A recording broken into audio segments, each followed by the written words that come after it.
الحمد لله الملك الودود مالك الملك موسع للعطاء الممدود لا عدد عاد لعطائه ولا أحد حاد لآلائه وهو أعلى أولاد آدم وحواء وأوحى إلى رسوله ما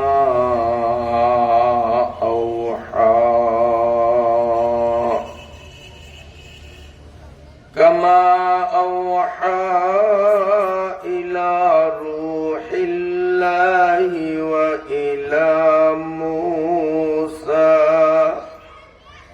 لا كما أوحى إلى معطي العسل وإلى أم موسى. اللهم صل وسلم دائما على رسولك محمد المكرم الأكرم صعيد السماء وعلى آله الصلحاء السعداء. اللهم صل على محمد وعلى آل محمد كما صليت على إبراهيم وعلى آل إبراهيم إنك حميد مجيد. اللهم بارك على محمد وعلى آل محمد كما باركت على إبراهيم وعلى آل إبراهيم إنك حميد مجيد. أما بعد فأعوذ بالله من الشيطان الرجيم. بسم الله الرحمن الرحيم. ومن الناس والدواب والأنعام مختلف ألوانه كذلك إنما يخشى الله من عباده العلماء إن الله عزيز غفور. إن الذين يتلون كتاب الله وأقاموا الصلاة وأنفقوا مما رزقناهم سرا وعلانية يرجون تجارة لن تبور. صدق الله مولانا العظيم. لا إله إلا الله لا إله إلا الله لا إله إلا الله لا إله إلا الله لا إله إلا الله لا إله إلا الله لا إله إلا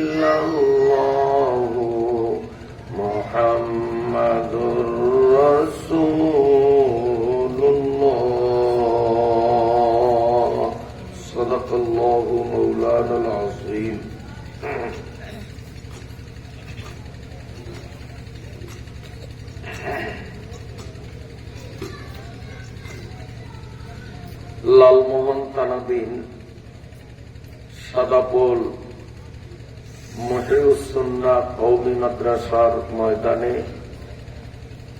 মহান আল্লাহ রাব্বুল আলামিনের মেহেরবানিতে বিগত বৎসরগুলোর ন্যায় এবৎসরও একটানা 2 দিন ব্যাপী আয়োজিত বার্ষিক ওয়াজ মাহফিলের আজ প্রথম দিনের সম্মানিত সভাপতি মোহতারাম হযরত উলামায়ে ইকরাম, সম্মানিত মুরব্বীগণ, এলাকার বিভিন্ন স্থান থেকে আগত মান্যবর, সম্মানিত মুসলিয়ান ইকরাম, পর্দার আড়ালের সম্মানিতা আমার মায়েরা, বোনেরা ও মেয়েরা, আমি আপনাদের সামনে সংক্ষিপ্ত খুতবা এবং দুরূদ শরীফ পাঠান্তে পবিত্র কোরআনুল কারীমের মক্কা অবতীর্ণ সূরা আল ফাতির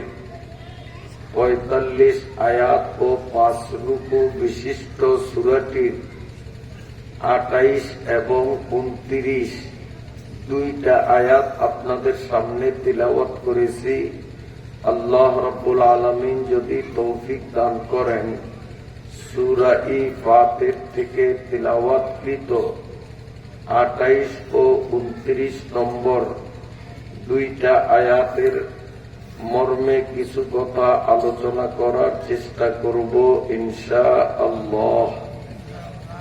যেই রব্বুল আলামিন আমাদেরকে আদর করে মায়া করে কোরআনের মাহফিলে আলেম ওলামাদের সোহবতে রহমতের ফেরেশতাদের বেষ্টনীতে সুস্থ শরীর নিয়ে উপস্থিত হওয়ার সুযোগ করলেন, প্রথমেই মনের গভীর থেকে শ্রদ্ধার সাথে আল্লাহকে শুকরিয়া জানাই, বলুন আলহামদুলিল্লাহ। সম্মানিত সুধীমণ্ডলী, আমরা একসময় পৃথিবীতে ছিলাম না, বর্তমানে আছি, চিরকালেই তো থাকব, মরণ তো লাগবে না।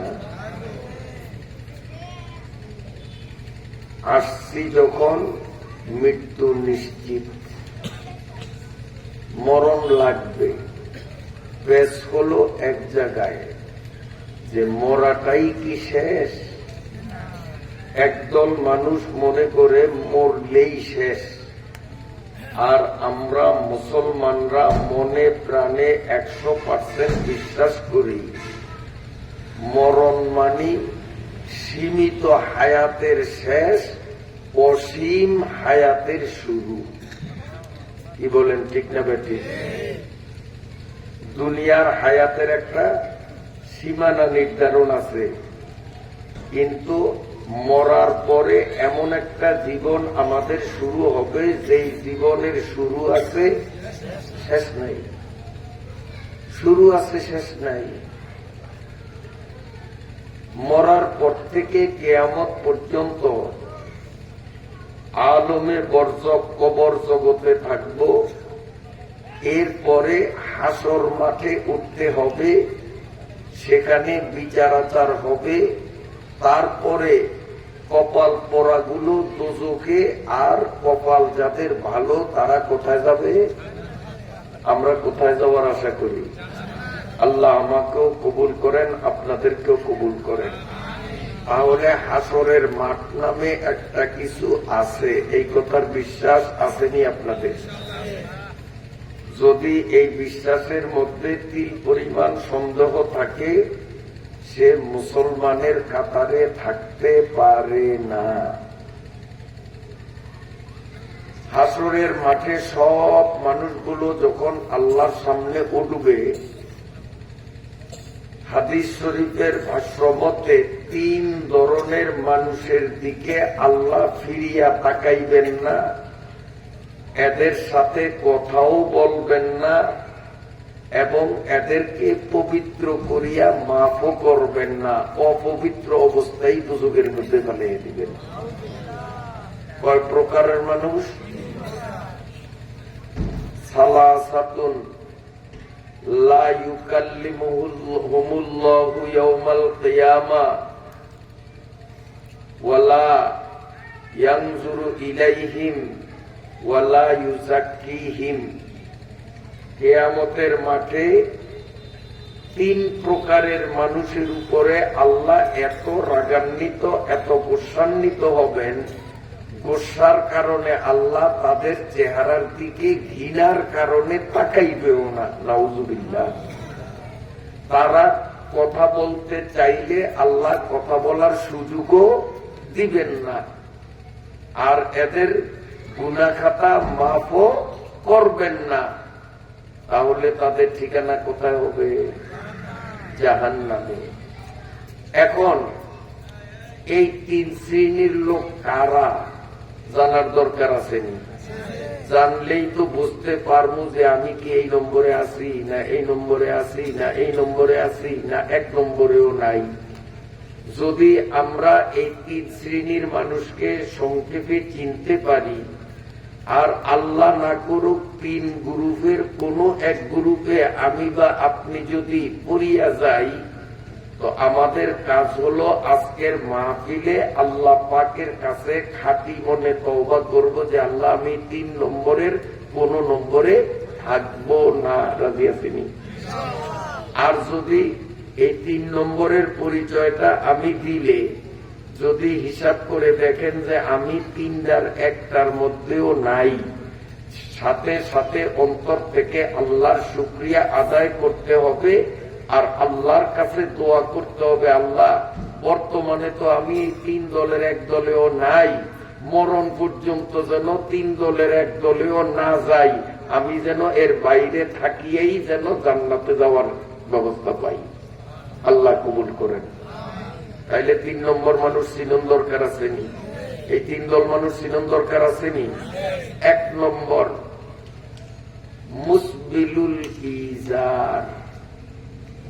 ১ নম্বর হাদিসের ভাষায় মুসবিলুল ইজার, বাংলা অর্থ হলো যারা লুঙ্গি পায়জামা ফুল প্যান্ট যাই পরে, গ্রামের মানুষ সাধারণত লুঙ্গি, সমাজে গেলে পায়জামা, এটি তো আপনারা ব্যবহার করেন। এই লুঙ্গি পায়জামা ফুল প্যান্ট যাই পরুক, যদি এগুলো এই যে পায়ের এই গিরাটাকে বলে টাকনু গিরা, টাকনু গিরার নিচে পরার অভ্যাস যদি কেউ করে, তাহলে এই ব্যক্তির উপর আল্লাহ এতটা গোসা, হাসরের মাঠে তার দিকে তাকাইবে না, তার সাথে কথা বলবে না, তাকে আল্লাহ মাফও করবেন না, তাকে ফেরেশতারা অপমানের সাথে জাহান্নামে বানিয়ে দিবে। এখন আমাদের কি করতে হবে যদি এই নম্বরে থাকি? লুঙ্গি যারা পরি তাদের কোনো ঝামেলা নাই, তারা লুঙ্গিটারে একটু খেয়াল করে উপরে টানিয়া পড়লেই হইল। আগে নাবির নিচে পড়তাম, টাকনুগিরার নিচে পড়তো, এখন থেকে কি করবো? লুঙ্গিরে টানিয়া খিচিয়া উপরে উঠাবো যাতে টাকনুগিরার নিচে না যায়। আর যারা পায়জামা আর প্যান্ট টাকনুগিরার নিচে পরেন তাদেরও কোনো ঝামেলা নাই। কালকে দর্জির দোকানে গিয়া মাত্র ৫ টাকা ব্যয় করলেই যথেষ্ট, দর্জি ১ ইঞ্চি কাটিয়া দিলেই ঠিক হয়ে যাব, নিচ থেকে ১ ইঞ্চি কাটিয়া ভাঙিয়া সিলিয়ে দিব, ঝামেলা মুক্ত। সমস্যা আসেনি? সমস্যা আসেনি? আচ্ছা, গেল ১ নম্বর। আমরা ১ নম্বরে ইনশাআল্লাহ থাকবো? ১ নম্বরে থাকবো? তাহলে বাঁচার উপায় যে বললাম, লুঙ্গির উপরে খিচিয়া পরমু, আর পায়জামা প্যান্ট যদি বড় হইয়াই থাকে তো ওইটারে তোর কাটিয়া খিচিয়া পরন সম্ভব না, কি করতে হবে? খলিফার দোকানে যা কাটতে হইব। কথা বুঝাইতে পারছি? গেল ১ নম্বর। ২ নম্বর আল মান্নান, যারা খোদা দেয়। খোদা বোঝেননি? উপকার করিয়া এই ভাইকে ক্যান করে খায়, আওয়াজ কম হয় হোক স্পষ্ট হোক, বেশি আওয়াজ হইব ক্যান করবো ওই বালা না, আওয়াজ কম হইব ক্লিয়ার হইব ওইটা বালা। খেয়াল করেন। ২ নম্বর কি? আল মান্নান নবীজির ভাষা, আমাদের বাংলা অর্থ হইল খোটা যে দেয়। খোটা বুঝলেন? উপকার করিয়া বলা, আমি এটা করি নাই।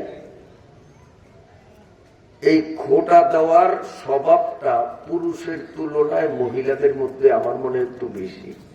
আপনাকে লালমনের খবর জানি না, আমাকে বলার হাল হাকিকত জানলে দেখি খোটা দেওয়ার অভ্যাসটা পুরুষের তুলনায় মহিলাদের মধ্যে বেশি। কোথায় কোথায় খোটা দেয়? হ্যাঁ,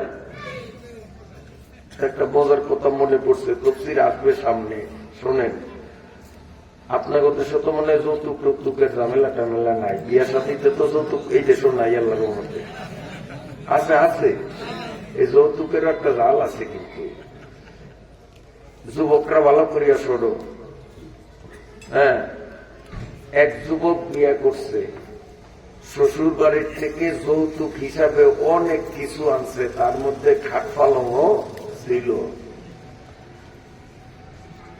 তো এক রাত্রে শ্বশুর বাড়ির থেকে যৌতুক হিসাবে যেই খাট আনছে, ওই খাটে স্বামী স্ত্রী দুইটা শুইছে। শুইয়া কি নিয়ে যেন দুইজনের মধ্যে একটু কথা কাটাকাটি বাড়াবাড়ি হইতে হইতে দুইজনই স্রেতে স্রেতে স্রেতে এক পর্যায়ে বউ কইয়েই ভালোইল, আমার বাহের বাড়ির খাটো হইয়া আমার লগে এত বড় কথা, এটারে কি কয়? এইটারে কয় খোটা। এবার খোটা বুঝাইতে পারছি? আমার বাহের বাড়ির খাটো হইয়া আমার লগে এত চেতাচেতি, এইটারে কয় খোটা। এই খোটা বুঝানোর জন্য পিকচারটা শুনাইলাম। খোটা বুঝছেন তো? মহিলারা খালি স্বামীরে খোটা দেয় তা না, এক মহিলা আরেক মহিলা একটু ঝগড়া হইলেই দেখবেন যে কত খোটা দিতে পারে। ওরে সুবহানাল্লাহ রে, এটি মনে রাখে কেমনে আল্লাহ জানে, এত কথা মনে রাখে কেমনে। আমরা বক্তারা কি মহিলার কাছে ফেল চাপা এত তেজ, মাশাআল্লাহ, ঘন্টার পর ঘন্টা খোটা দিতে থাকে, তারপরও খোটা ফুরায় না। এ মা বোনরা খুব সাবধান। এই জন্য যৌতুক লোন কিন্তু বালা না, কারণ যৌতুক লইলেই খোটা খাইতে হইবে।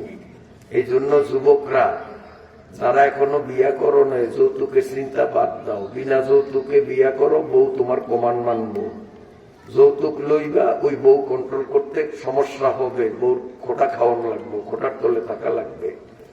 যদি যৌতুক লইয়েই থাকো, যেই কত টাকার মাল শ্বশুর বাড়ির থেকে যৌতুক হিসাবে আনছ, হিসাব করিয়া ওই পরিমাণ টাকা অথবা অন্য কোনো মাল কিনিয়া শ্বশুরকে ফেরত দিতে হবে, নইলে কপালে ভোগ আছে, জান্নাতের আশা করা যায় না।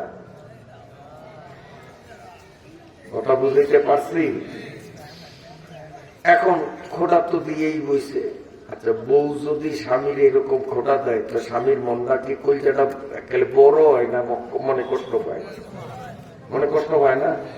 স্বামী মনের কষ্টে জিদ করিয়া হুইন্দা তোর বাহির বাড়ির খাটো নিচে নামছে, এটা মনে করছে আমি জিদ করিয়া নিচে নামলে এই শীতের দিন পুলরে যে ঠান্ডা আমার টানিয়ে আবার উঠেইব, কিন্তু এটিও কম না, আমি আলাদা রেখি, আমি কি বাঙ্গা? অনেকে নিচে মাটি ওই পুলরে শুইয়া শীতেও থাকতে পারে না, দোলা মোছা হয়ে গেছে, এবং সাধনের কোনো লক্ষণ নাই। শেষ পর্যন্ত কি করবে?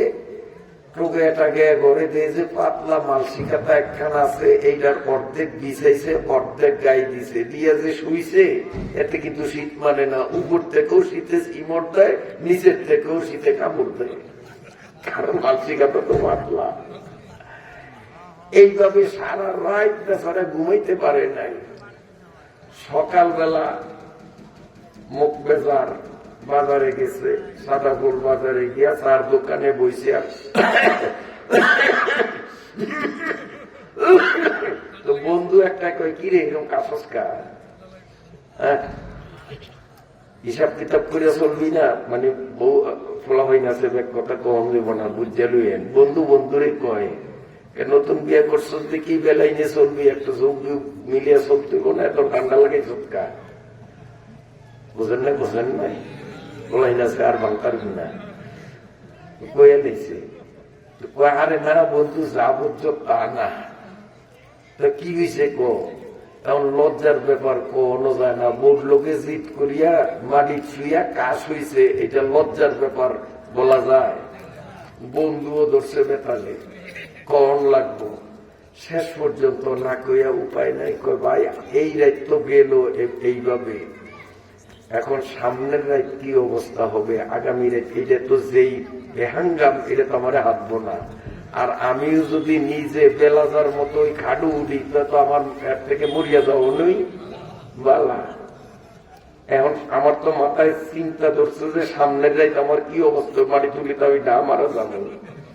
তাইলে আমার লালমোহন যাওয়ার দরকার, মোটা একটা তোষক কিনন দরকার, একটা ল্যাপ কিনন দরকার, নাইলে আমি আগামী রাত মারা যাবো নিশ্চিত।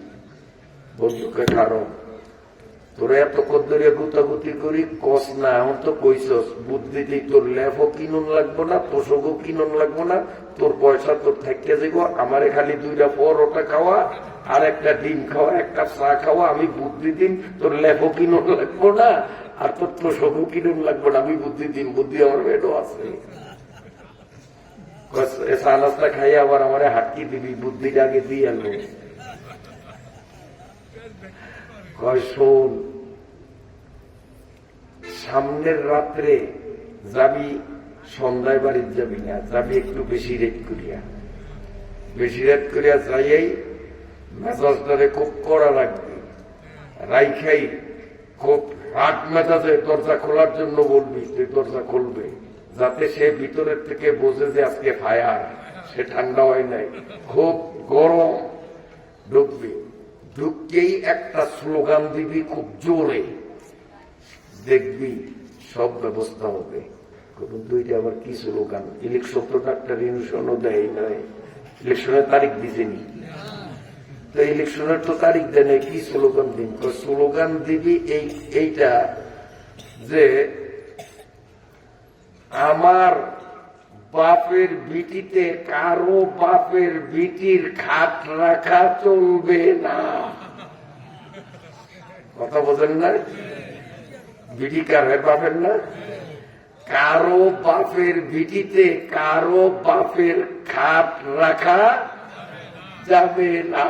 খালি একটা স্লোগান দিবি, এই স্লোগান দিলেই বউ দেখবে। এখন যদি খাট বাইর করিয়া দেয়, খাট সহ আমার যদি উড়ালে সবাই যে কুয়াশা পরে এত গোসলের কাপ হয়েছে,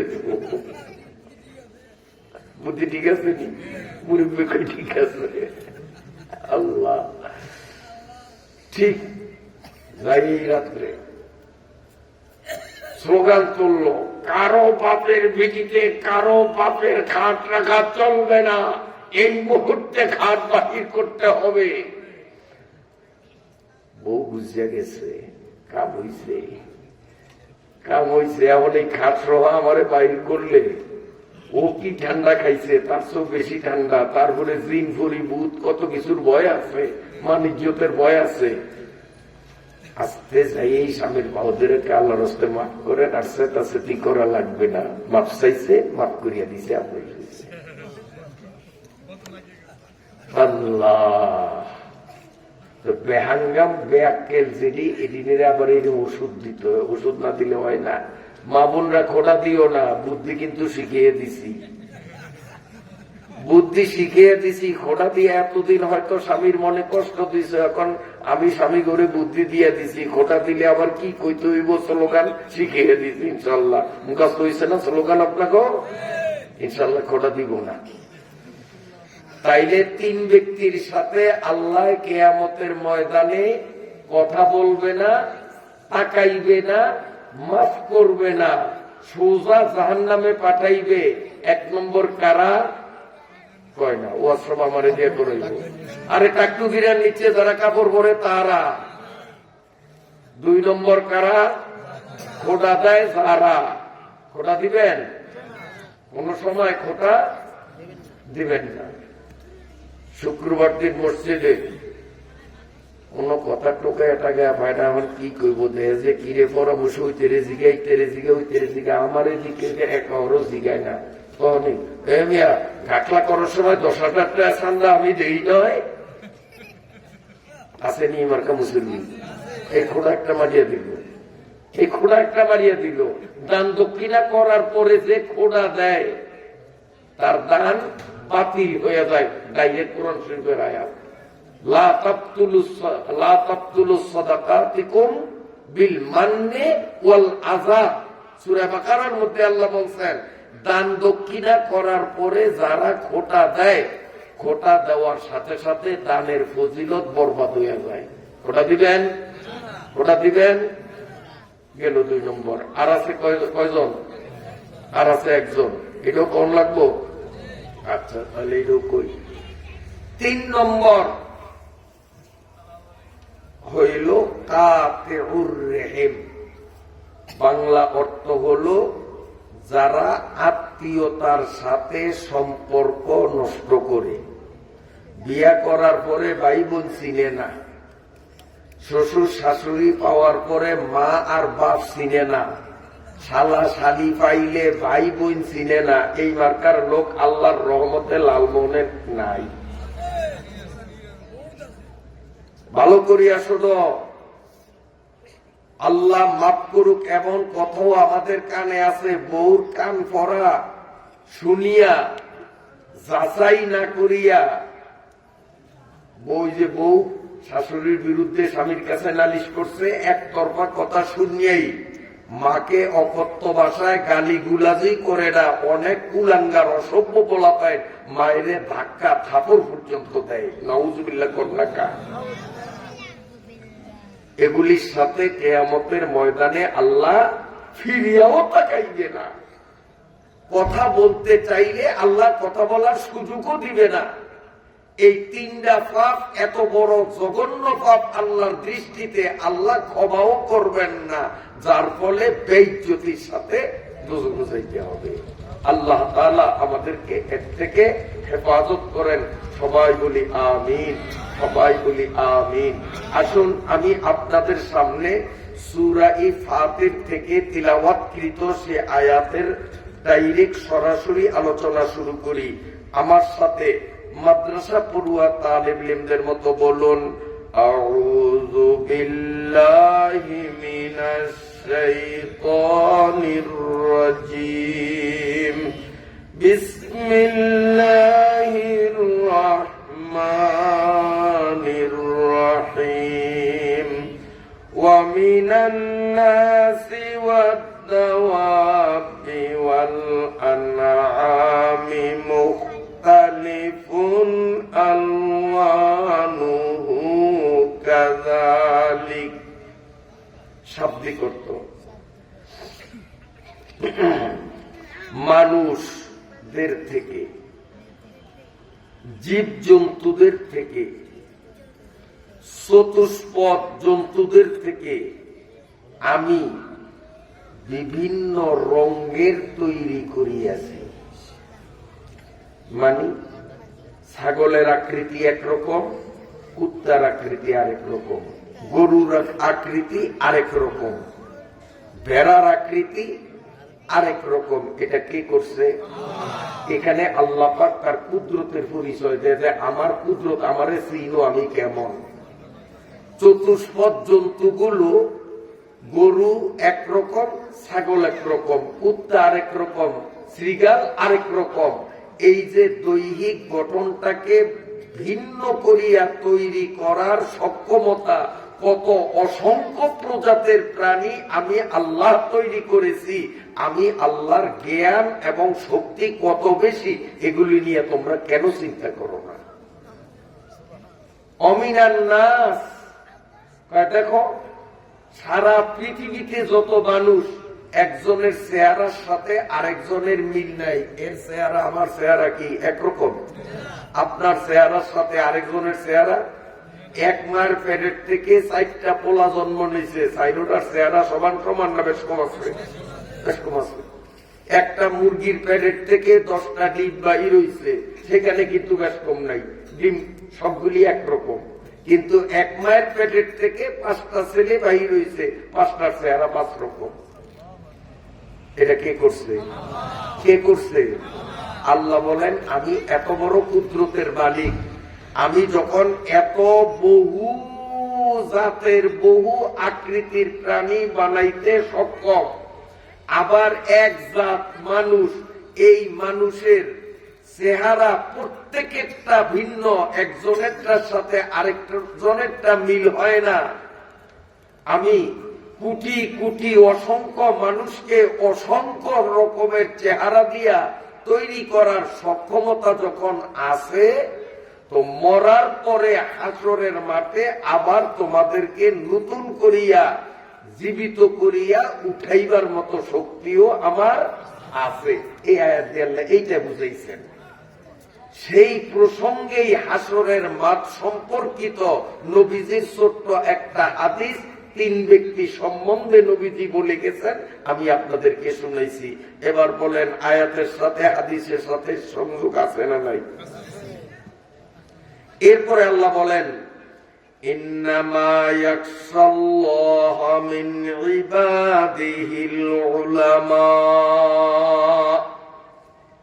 শাব্দিক অর্থ, নিশ্চয়ই একান্তভাবে আল্লাহকে ভয় করে আল্লাহর বন্দাদের থেকে শুধুমাত্র আলেমগণ।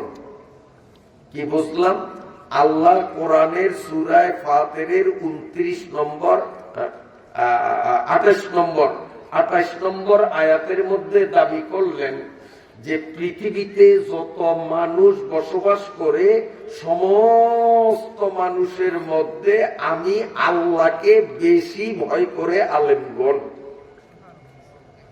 কার কথা? আল্লাহর কথা। আল্লাহ বলেন যে আলেমরা আমাকে বেশি ভয় করে। এই হলো এই আয়াত। পাশে আরেক আয়াত আছে, ইন্না আকরামাকুম ইনদাল্লাহি আতকাকুম। আল্লাহ বলেন দুনিয়ার সমস্ত মানুষের মধ্যে আমি আল্লাহর কাছে সম্মানিত ওই ব্যক্তি, যেই ব্যক্তি আমাকে বেশি ভয় করে। তা আল্লাহরে বেশি ভয় করে কে? কথা কয় না, আল্লাহ কয়। তো আমি কই না, তো আমার কথা না। ইন্নামা ইয়াখশাল্লাহা মিন ইবাদিহিল উলামা। আল্লাহ বলেন আলেমরা আমাকে বেশি ভয় করে। আবার আরেক আয়াতে বলেন যে আমাকে বেশি ভয় করে সেই আমার কাছে বেশি প্রিয়। দুইটা আয়াতে মিলাইলে সারাংশ দাঁড়ায় আল্লাহর কাছে পৃথিবীর সমস্ত মানুষের চেয়ে আলেমরাই বেশি সম্মানিত। কথা বুঝাইতে পারি না? আল্লাহর কাছে কারা সম্মানিত? কারা? সম্মান কে দিলেন? আল্লাহ নিজে দিলেন। এখন প্রশ্ন আসে যে আল্লাহও বলেছেন আলেমরা সম্মানিত, অসংখ্য সহি হাদিসেও আছে নবীও বলছেন আলেমরা সম্মানিত, কিন্তু আমরা বাস্তব জগতে তো দেখি আলেমরা অবহেলিত। আলেমদের হাতে হ্যান্ডকাপ দিয়া জেলখানায় হুইল চেয়ারে করিয়া নেয়। আর যারা বেশ্যা, মদখোর, নর্তকী,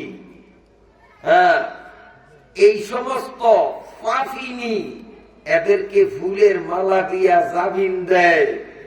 আলেমদের এতটা অপমান, এতটা তুচ্ছ তাচ্ছিল্য বাস্তবে আছে না নাই? আছে না নাই? আছে। যেই আলেমের পিছনে 5 ওয়াক্ত নামাজ পড়ে যদি মসজিদ কমিটির সদস্যের একটা পদও পায়, এটার একটা জাল আছে, আঙ্গুলের ইশারায় ইমামরে উঠাইতে চায়, ইমামরে বসাইতে চায়। এইরকম বেয়াদব কমিটি আপনাকে লালমনে না থাকলেও অঙ্গবলায় আছে। এগুলি বেয়াদব। আল্লাহ দিছেন আলেমকে ইজ্জত, আর মসজিদ কমিটির সদস্য যারা সভাপতি থেকে সাধারণ সদস্য পর্যন্ত এরা কমিটিভুক্ত হওয়ার পরে ইমামকে মনে করে তাদের গোলাম, ইমামকে মনে করে তাদের চাকর, তাদের কথা ইমাম উঠতে হবে, তাদের কথা ইমাম বসতে হবে। 5 মিনিট যদি কোনোদিন মসজিদে আসতে ইমামের দেরি হয়, বেচারায় বাড়ির থেকে আসতেছে, পথে সাইকেলের চাকা পাংচার হয়েছে, লিক সারাইছে, 10 মিনিট লাগিয়ে গেছে, এটা কি বেটার হিসাব করা আসেনি? কেউ জমা ধরবো, টাইম ধরিয়া সাইকেল ছাড়ছে, পথে সাইকেল লিক হইয়া গেছে, লিক সারাইতে 10 মিনিট দেরিয়েছে। উরি বাবা, ইমাম সাহেব মসজিদে ঢুকিয়া সারে নাই, এখনো মসজিদের উঠানে সিঁড়িতে পারা দেয় না, ভিতর থেকেই স্লোগান শুনে, ইমাম সাহেব চাকরি করলে করবেন, না করলে যাবেন, কেন আপনি 10 মিনিট দেরিতে আসলেন? এরকম কৈফিয়ত তলব করে আসেনি। আসলে এরা কারা জানেননি, এরা বাড়িতে বৌরাতে ফিডা খাওয়া পার্টি, বাড়িতে বৌরাতে ফিডা খায়। তা এই যে মনে একটা গোসা আছে, গোসা তো আর বউর ভিডিও জানতে পারে না, তাইলে শ্বশুর বাড়ি তো শক্ত, শ্বশুর বাড়ি থেকে যৌতুক আনছে, এন্ড এত দুর্বলতা আছে। এখন এই যে বৌরাতের কনি খাইছে, মনের কষ্টটা আইয়া ইমাম সাহেবের উপরে যারে। ইমাম সাহেবদের সাথে যারা বেয়াদবি করে, আমি নিশ্চিত বলিয়া দিলাম, এরা সব বৌরাতের পিঠা গাউনিয়া বাড়ি, একটাও কিন্তু ভালো না। বেরোচ্ছেন আমার কথা? আল্লাহ এগুলা বাস্তবে আছে না নাই? তো আল্লাহ বলেন সূরা ফাতিরের 28 নম্বর আয়াতে, আলেমরা সম্মানিত, আমাকে বেশি ভয় করে। আর আমরা বাস্তবে দেখি আলেমরা অসম্মানিত, অবহেলিত। তো কোরআনের কথার সাথে বাস্তবতার সাথে একটু কেমন জানি বেমিল হয়ে গেল না? তাহলে আল্লাহ মনে কোরআন এইটা ভুল কইছে। এইটা বুঝতে হলে আবার একটা ছোট্ট গল্প আপনাদের শুনাইতে হবে, তাহলে আয়াতের অর্থটা, তফসিরটা আপনারা ভালো বুঝবেন। হযরত শেখ সাদি রহমতুল্লাহ আলাইহির জগৎ বিখ্যাত কিতাব গুলিস্তান, যেটা এক সময় আপনাদের এই মাদ্রাসায়ও পড়ানো হতো, সেই ক্লাসটা এখন নাই। আমার মনে কিন্তু ব্যথা, কারণ এই মাদ্রাসায় আমি আজকে নতুন আসি না, বহুত আসছি। এই মাদ্রাসার ক্লাস আরো অনেক উপরের ক্লাস দেখছি, কিন্তু আজকে আসিয়া তথ্য নিলাম যে মানুষ দিন দিন উপরের দিকে ওঠে, কিন্তু আপনাদের ক্লাস নিচের দিকে নামছে, ঘর দুয়ার কিন্তু অনেক বাড়া বাড়ছে। এখানে মাদ্রাসার যেই ঘর দরজা, একটা টাইটেল পর্যন্ত মাদ্রাসায়ও এত ঘর নাই। আর আপনাদের মিজান পর্যন্ত মাদ্রাসা, এর জন্য আমি মাদ্রাসার উস্তাদদেরকে দায়ী করি না, এর জন্য দায়ী করি আমি এলাকাবাসীদেরকে। আপনাদের সন্তানদেরকে যদি আপনারা মাদ্রাসায় সঠিকভাবে লেখাপড়ার জন্য দিতেন, তাহলে আজকে এই মাদ্রাসা আর না হইল জমাতে উলা পর্যন্ত হইতো। এর জন্য দোষী আপনারা। হুজুররা কি করবে? আপনারা পোলাপাইন দেন না, ঘর আছে, উস্তাদ আছে, ছাত্র নাই। এখন ছাত্র কেন আপনারা দেন না? ব্যঙ্গাটা কোথায়? ইন্নামা ইয়াখশাল্লাহ মিন ইবাদিহিল উলামার ব্যাখ্যায় সেই কথাগুলো আমি একটু পরিষ্কার করার চেষ্টা করব, রাগ করবেন না তো আপনারা? এখন এই শেখ সাদি রহমতুল্লাহ আলাইহির জগৎ বিখ্যাত কিতাব গুলিস্তান, বলেন কিতাবটার নাম কি? গুলিস্তান। এক হুজুরে ওই গুলিস্তান কিতাব পড়াইতো, তো উনি পড়াইতো আর ছাত্রদেরকে বলতো, শেখ সাদির এই কথাটা একটা মুক্তার চেয়েও বেশি দামি। আবার একটা কথা পড়িয়েই ছাত্রদেরকে পড়াই বলতেন যে শেখ সাদির গুলিস্তার এই লাইনটার দাম একটা মুক্তার থেকেও বেশি। উনি প্রতিদিন বলতেন, আর ছাত্ররাও খুব খুশি, এত দামি জিনিস আমরা শিখতেছি, এত দামি জিনিস। ছাত্রদেরও মন খুব উৎসাহ যে আমরা ভালো জিনিস শিখি। একটা ছাত্র বাড়ির থেকে মাদ্রাসায় আসতেছে, পায়ে পঞ্চের জুতা, জুতার গেছে ফিতা সিরিয়া, রাস্তার পাশে মুসিরে দিছে সিলাই করতে, সিলাই করছে।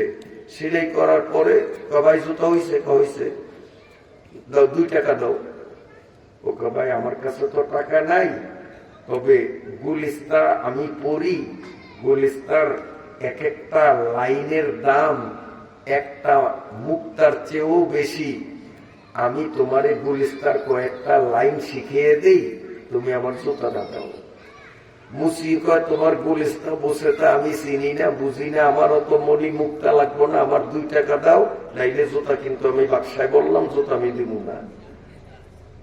এখন ছেলে মনে মধ্যে লাগছে, কিরে হুজুরে এতদিন কি বুঝাইলো? যে গুলিস্তার এক একটা কথার দাম একটা মুক্তার থেকেও বেশি, একটা মুক্তার দাম কোটি কোটি টাকা। আর এখন মুসির কাছে গুলিস্তার কয়েকটা লাইন দিলাম তাও নিতে চায় না, সে 2 টাকা দাবি করে। হুজুরে কাম করে ভুল কথা শিখাইছে, মুখটা বেজার, মাদ্রাসায় আসছে, আর সে হুজুর আমি আর মাদ্রাসায় পড়বো না, আমারে বিদায় দিয়ে দেন, আমি পড়বো না। হুজুরে তুই ভালো ছাত্র, ক্লাসে 1 নম্বর ছাত্র, তুই কেন পড়ালেখা করবি না? তোরে কুবুদ্ধি দিছে কে? কেউ কুবুদ্ধি দেয় নাই, আসল জিনিস বুঝছি কি। এতদিন আপনি আমাদেরকে বলছেন গুলিস্তার এক একটা কথার দাম একটা মুক্তার থেকেও বেশি, কিন্তু আজকে আমি বাস্তবে প্রমাণ পাইলাম গুলিস্তার কথার দাম 2 টাকা সমানও না। আমি 10টা কথা সাজি, 20টা কথা সাজি মুসিরে, মুসি নেই, মুসি কয় 2 টাকা দিতে হবে, তো 2 টাকার সমানও তো দাম নাই, কাজে এই ফরনেরও কাম নাই। আমি আর পড়বো না, হুজুর আমারে বিদায় দেন। হুজুরে কয় বাবা ঠিক আছে, তুই যদি না পড়ো জোর করিয়া কি আর তোরে পড়াইতে পারবো, তোরে বিদায় দিব। তবে হুজুরে বাক্সা খুলিয়া এর দুরুকা শাক বাইর করছে, শাক বাইর করিয়া এটার কাপড় দিয়ে পেঁচাইয়া ওর হাতে দিছে, এটা নিয়ে বাজারে যা। এটা নিয়ে যাইয়া প্রথম মুসিরে সাধবি যে মুসি ভাই 2 টাকা তো আমার কাছে নাই, এই জিনিসটা তোমারে দিলাম, তুমি এইটা রাখো, আমারে জুতাটি দিয়ে দাও। যদি মুসি এটা রাখে আর জুতা দেয় তো বেশ, তুই বেঁচে গেলি। ঠিক আছে যাই।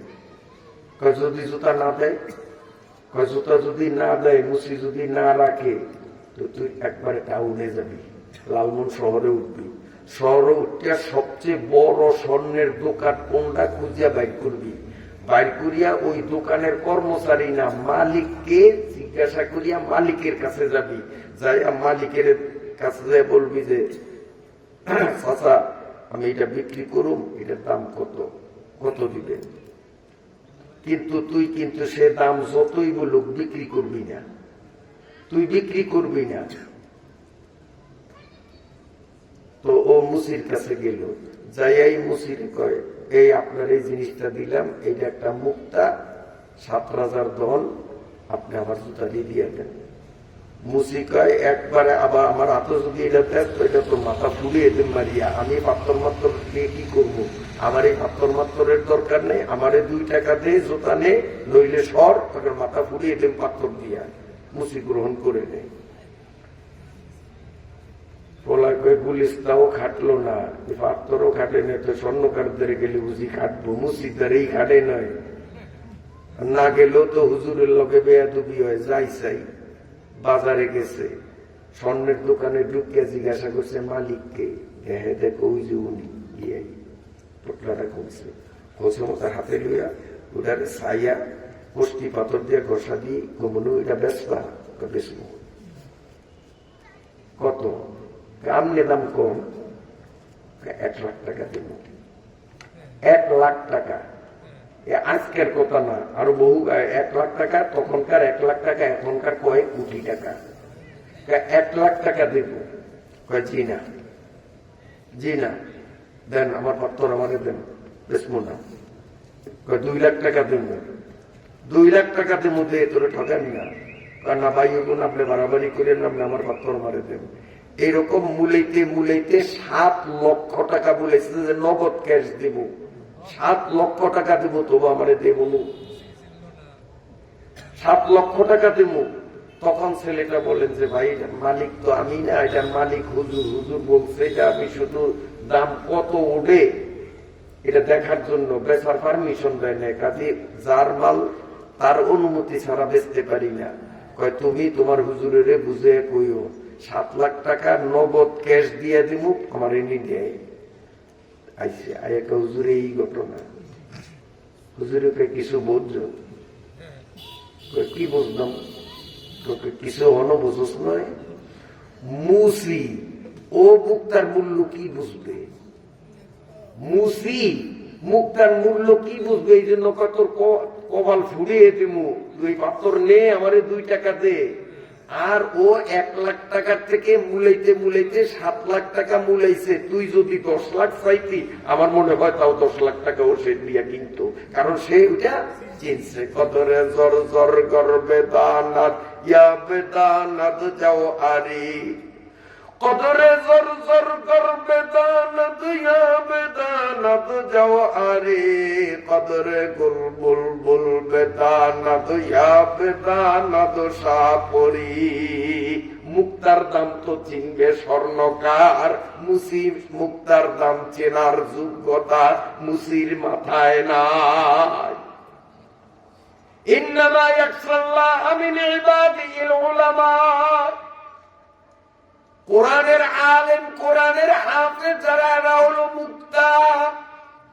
এই মুক্তা সেনার মতো মুসিমার্কা মানুষ যারা, তাদের মাথায় ব্রেড নাই, তাই তারা আলেমদেরকে তুচ্ছ তাচ্ছিল্য করে। যারা আসলে মুসির কাতারের না, বুদ্ধিমানের কাতারের, তারা কোনদিন আলেমের সঙ্গে বেয়াদবি করে না। আলেমের সাথে যারা বেয়াদবি করে, এগুলো সব মুসির কাতারের বেয়াক্কলের দল। আলেমের কদর বুঝলো না। আল্লাহর নবী বলেন, মান আকরামা আলিমান ফাকান্নামা আকরামা সাবঈনা নাবিয়্যা। আল্লাহর নবী বলেন, এরে আমার উম্মত, যেই জমানায় দুনিয়ায় কোন নবী খুঁজিয়া পাওয়া যাইবে না, ওই জমানায় একজন আলেমকে যদি আমার কোন উম্মত সম্মান করে, তার আমলনামায় লেখা হবে সে যেন 70 জন আলেমরে সম্মান করলো। একজন আলেমরে সম্মান করল। মনে করেন, উদাহরণস্বরূপ, এই মাদ্রাসার বড় হুজুর মাওলানা আবুল কালাম সাহেবের সাথে দেখা হইল আপনার সাদাফুল বাজারে। দেখেই সালাম দিয়া মুসাফা করলেন, হুজুর আইনা কাছে জোর করিয়া ধরিয়া নিয়ে মাত্র 5 টাকা দিয়া এক কাপ রং চা খাওয়াইছেন। আপনি দেখতেছেন যে মহিউসুন্নাহ মাদ্রাসার বড় হুজুরের 1 কাপ চা খাওয়াইছেন, কিন্তু আল্লাহর ফেরেশতারা আপনার আমল নামায় লিখবে ঈসা, মুসা, ইব্রাহিম, খলিলুল্লাহর মতো নামি দামি 70 জন নবী যেন সাদাফুল বাজারে আইছে, আর 70 জনের 1 কাপ করিয়া 70 কাপ চা খাওয়াইছেন। আমল নামার মধ্যে এটা লিখবে। আপনি একজন আলেমের একটা টুপি কিনিয়া দিলেন 50 টাকা দিয়া, কথার কথা। মসজিদের ইমাম সাহেব, আপনি একটা টুপি কিনিয়া দিলেন, আপনি চোখে দেখতেছেন ইমাম সাহেব একটা টুপি কিনিয়া দিলেন, কিন্তু আল্লাহর ফেরেশতারা লিখবে আপনি যেন 70 জন নবীর মাথায় 70টা টুপি কিনিয়া দিলেন। সুবহানাল্লাহ, সুবহানাল্লাহ। তো আলেমের দাম আছে, কিন্তু দাম সবাই বুঝে না। মুসি মার্কাগুলি বুঝে না, মানুষ মার্কা যারা, তারা বুঝে। কি বলেন, ঠিক না বেঠিক? মুসি মার্কা যারা, তারা বুঝে না। তারা আলেম কি জিনিস যদি বুঝতো, তাহলে টঙ্গীর ময়দানে আলেমের মাথা ফাটাইতো না। টঙ্গীর মাঠে আলেমের মাথা ফাটায় না, 4 জনের একদিনে শহীদ করে নাই। এগুলো সব গুমরাহ, এগুলো বাতিল পন্থী, এগুলি মুসির কাতারের আলেমের মর্যাদা বোঝে না। এরা বলে দিন প্রচার করতে আলেম লাগে না। আমরা বলবো তোরা মুসি, তাই তোরা আলেমের কদর বুঝলি না, এখনো মানুষ তোরা হইতে পারলি না। কথা ঠিক কিনা? আলেমদের আমরা ইজ্জত করব ইনশাআল্লাহ। এতে লাভ হবে কি? আমাদের দাম বাড়বে। আলেমের ইজ্জত যদি আমি করি, এতে আলেমের দাম বাড়বে না। আলেমের ইজ্জত আমি করলে আমার দাম বাড়বে। এই যে কোরআন শরীফ, আমি যদি ইজ্জত করলাম, উপরে রাখলাম, এতে কি কোরআনের দাম বাড়ছে? দাম বাড়ছে আমার। আমি কোরআনের ইজ্জত করছি, সওয়াব পাইছি। আল্লাহ না করুক, আমি যদি এটারে ঠাস করে নিচে ফালিয়ে দেই, পাও দিয়া ছড়া দেই, নাউজুবিল্লাহ, কোরআন শরীফের, এতে কি কোরআন শরীফের দাম কমবে? মোটেও কোরআন শরীফের দাম কমবে না, দাম কমবে আমার। কারণ আমি কেন কোরআনের সাথে বেয়াদবি করলাম? ঠিক আলেমের ইজ্জত করলে আলেমের দাম বাড়ে না, আলেমের সাথে বেয়াদবি করলে আলেমের দাম কমে না, বরং যে আলেমের ইজ্জত করলো সে নিজে দামি হইল, আলেমের সাথে যে এভাবে বেয়াদবি করলো সে নিজেই নিজের কপাল পোড়াইল। অতএব আমরা আলেমদের মহাব্বত দিল থেকে করব, আলেমদের দলে থাকবো, রাজি আছি কিনা? আল্লাহর নবী সাল্লাল্লাহু আলাইহি ওয়াসাল্লামের হাদিস থেকে বোঝা যায় যার সাথে যার মহাব্বত তার সাথে তার কিয়ামত। হাসরের ময়দানে আলেমদের কাতারে আল্লাহর কাছে সম্মানিত ব্যক্তি আলেমদের কাতারে দাঁড়াইয়া আল্লাহর কাছে আমি যদি সম্মানিত হইতে চাই দুনিয়াতে সম্পর্ক আলেমের সাথেই রাখতে হবে। ঠিক আছে নি? এখন অনেকে মনে করে, আপনারা বিরক্ত হননি, অনেকে মনে করে যে আলেমরা হুজুররা কি জানে, একটু চুকুরি একদলে কয় না, হুজুররা কি জানে, মাদ্রাসায় পড়লে জ্ঞান কম হয়, স্কুলে পড়লে জ্ঞান বাড়ে। আগের আমলে এমন তো সিনেমা হল নাই, মোবাইল আইয়া রেডিও খাইয়া দিছে, ঘড়ি খাইয়া দিছে, সেন্সার খাইয়া দিছে, টর্চলাইট খাইয়া দিছে, গড়ি খাইয়া দিছে, এদিনে মিল আসেনি, এখন এক মোবাইলে খাইয়া দিছে। ওরে শুধু এই খায় নাই, বেতালে খাইছে আরেকটা জিনিস, এটা কি জানেননি? যুবক আর যুবতীদের চরিত্র, এইটারে খাইছে আখেরি খাওয়া না, মিশা কথা কই আমি? মোবাইলে গড়ি খাইছে, রেডিও খাইছে, এমন মানুষের রেডিও চালায় না, ঘড়ি চালায় না, টর্চলাইট ব্যবহার করে না, মোবাইলেরই খাইছে। ওরে এই পর্যন্তই না, সবচেয়ে বেতালে খাইছে, কি খাইছে? চরিত্র, চরিত্র।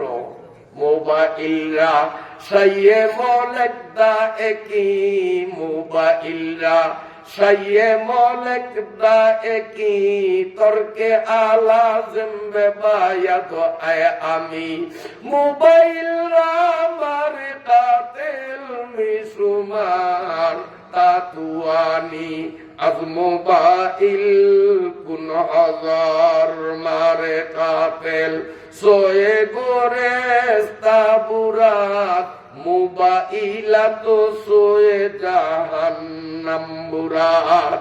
অতি সহজে আরামে আরামে জাহান্নামের পথ পরিষ্কার করার যন্ত্রের নাম হলো মোবাইল। এটা দিয়ে সহজে জাহান্নামে যাওয়া যায়। জাহান্নামে যাওয়ার জন্য সবচেয়ে সহজ উপায় হলো মোবাইল। আমি ভুল কথা কইছিনি? ভাইরা বাবাজিরা খুব খেয়ালে শোনেন, আল্লাহ আমাদেরকে বুঝবার মতো তৌফিক দান করেন। এক সময় সিনেমার হিরিক আছিল, বর্তমানেও আছে, একবারে বিলুপ্ত হয় না, তবে মোবাইলে সিনেমারও বেল হয়ে দিছে, ঠিক না? কারণ সিনেমার পর্দায় যা দেখা যায় তার চেয়েও সিরিয়াস জিনিস দেখা যায় মোবাইলের পর্দায়। তো এই যেসব সিনেমা চলতো মোবাইল বাইরনের আগে, তখন একদলে কইতো, আমাদেরকে নিয়ে টিটকারি করতো, হুজুররা কি জানে, সিনেমা না ছেলে জ্ঞান বাড়ে।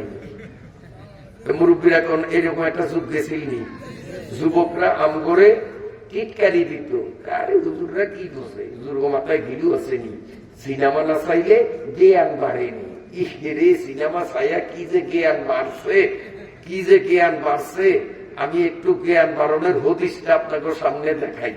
এই শোনেন, আপনাকে মাদ্রাসার বড় হুজুর বাদ দিলাম, একেবারে ছোট হুজুর যিনি এই মাদ্রাসার, এই ছোট হুজুরের ওনার বউর গালে লিপস্টিক লাগাইয়া, মুখটারে উদাম করিয়া, ফ্যাট ফিট খালি করিয়া, কপালে এক ডক্তা দিয়া লালমন আডে উঠছে, এরকম দেখছেন কেউ? বড় হুজুর বাদ দিলাম, ছোট হুজুরের দেখছেন? কথা কন। হ্যাঁ, ভবিষ্যতে কোনদিন দেখবো এমন কল্পনা স্বপ্নেও করণ যায়? করণ যায় না। অথচ ওই থেকে জ্ঞান বাড়ছে। এটারা সিনেমা চাইতো, বেড়া মাতারি স্বামী স্ত্রী দুইজনে একসাথে রিক্সায় যায়, বোরকা তো নাই, পেটকালি পিটকালি কপালে নকটা দিয়া বউরে সাজাইয়া রিক্সার এক পাশে স্বামী এক পাশে স্ত্রী, কই যায়? সিনেমা দেখতে চায়। জ্ঞান বাড়ছে। তা আমি বলি, এইখানে একটা ফটো দেওয়া আছে, আম, পাকা আমের ছবি ফটো, আর একটা হলো বাস্তব আম, এখানে অরিজিনাল আম গাছের থেকে পানি আনছি, এখানে পাকনা আম। আপনারা বলেন ওই অরিজিনাল আমের দাম বেশি না ছবি আমের দাম বেশি? হ্যাঁ, অরিজিনাল আমের দাম বেশি না? এটা তো হলো ছবি, ছবি এটা তো কোনো কামে লাগবো না, ওটা তো খাওয়ান দিব, সুয়া লাগুক মিঠা লাগুক একটা তো লাগবো, আর কিছু না লাগুক বুদ্ধ বুদ্ধ হইলেও তো লাগবে।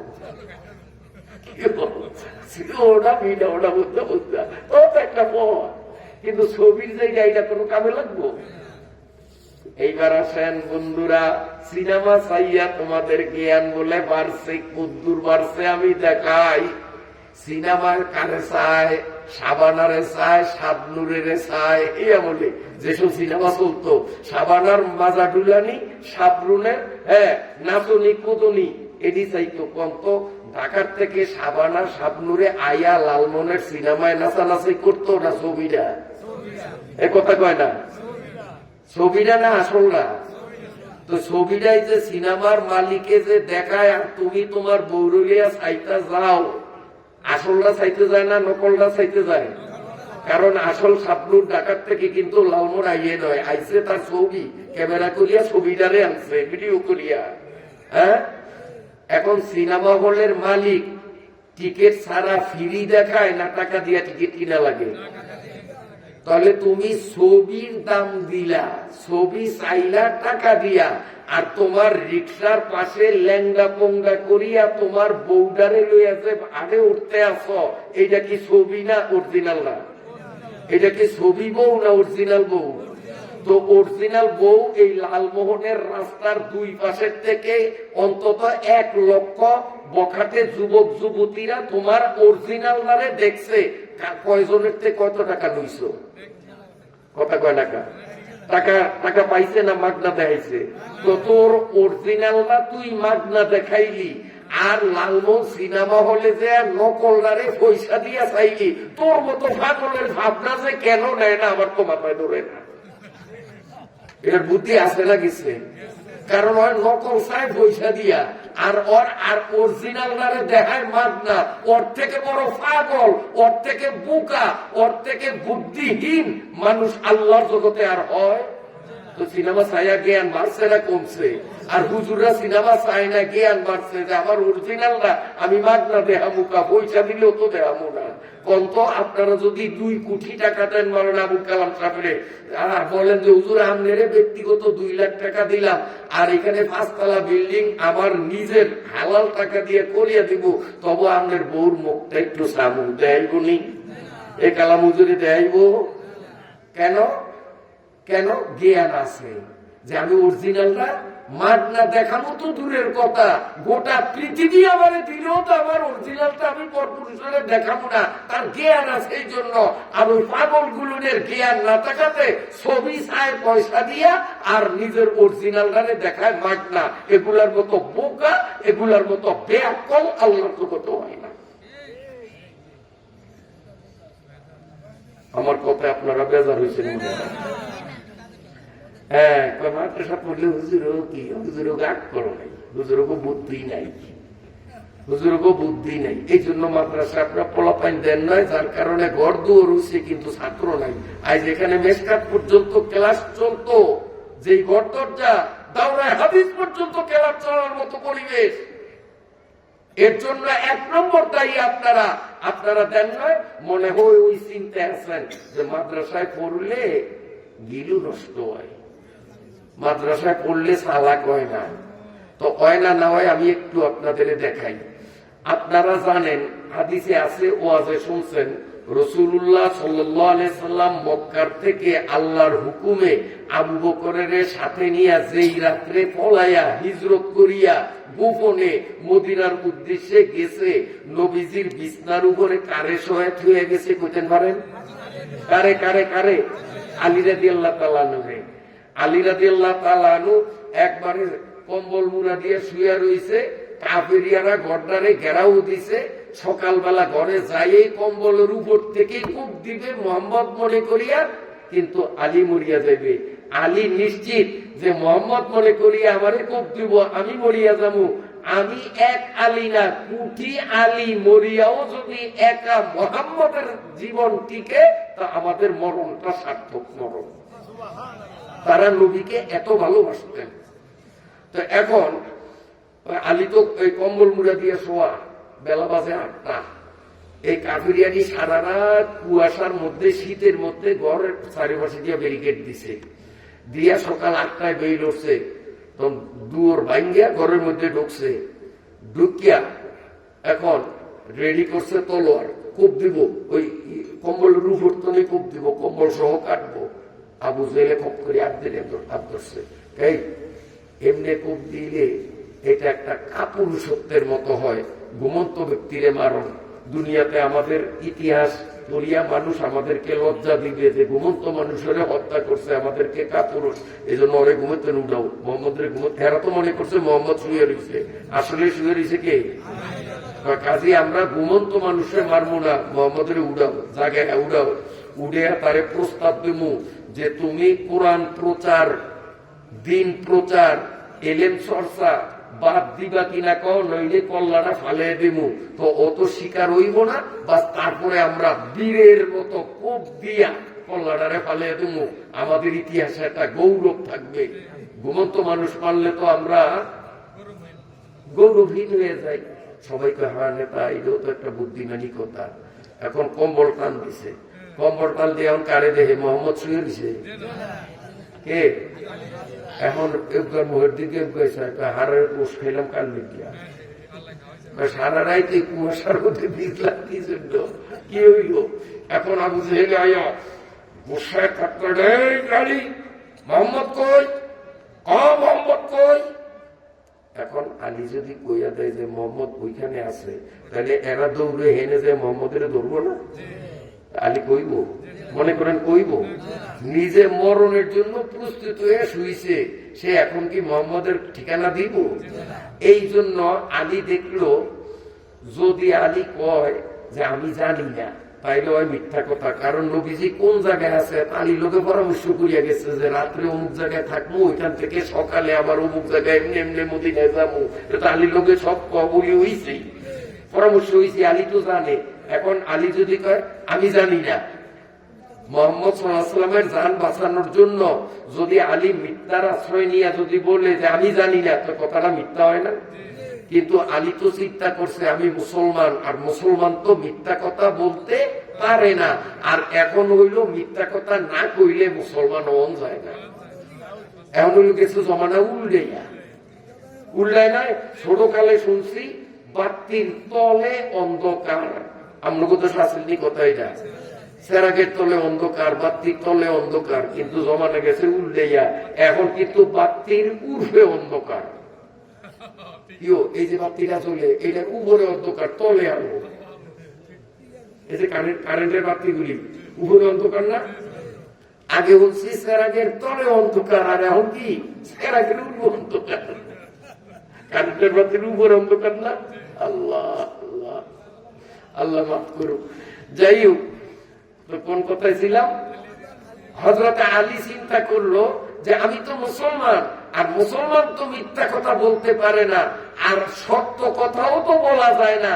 আমি যদি সত্য কথাই বলিয়া দেই যে মোহাম্মদ অমুক জায়গায় আছে, তা এরা যাই তো নবীরে মারিয়া বলে। এখন আলী আপনার এই কলের মধ্যে আটকেছেনি, এমনি গেলে মিথ্যা কইতে হয়, অমনে গেলে সত্য কইলে নবীর জীবন যায়।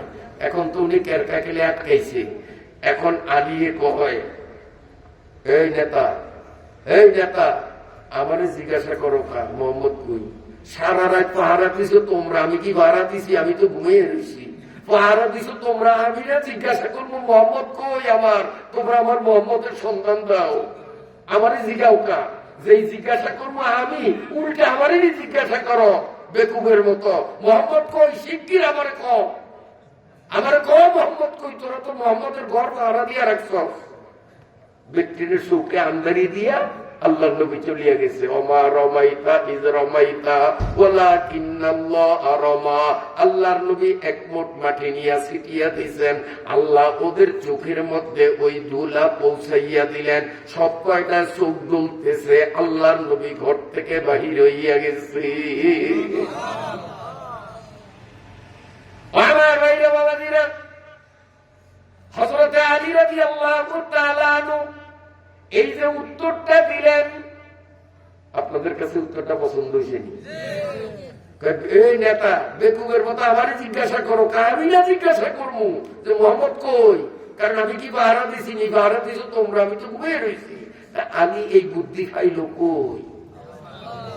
আল্লাহ এমনি দেয় নয়। ওমাইয়ু উতাল হিকমাতা ফাকাদ উতিয়া খায়রান কাসীরা ইন্নামা ইয়াখশাল্লাহা মিন ইবাদিহিল উলামা ইন্না আকরামাকুম ইনদাল্লাহি আতকাকুম।